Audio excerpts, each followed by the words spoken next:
Lucky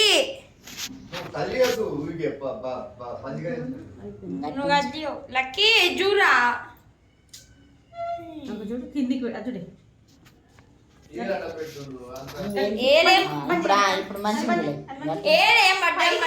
first కింది నుంచి అసలు తీయొద్దు. ఆ ఫోటో పెడితే పైకి తలకాయలు కనిపిస్తలేవు. ఇన్స్టాగ్రామ్ లో పెడితే పుట్టి బాడీ కనిపిస్తుంది, తలకాయలు రాట్లు అన్నీ వద్దు. కిందికి పెట్టి తీయకురా. కనపడుతుంది మంచిగా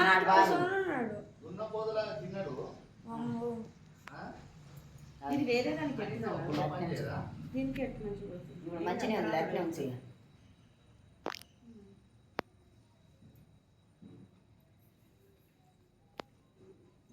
ఇంకోటి వస్తే చేయి పెట్టి బాగా నాదే కూడా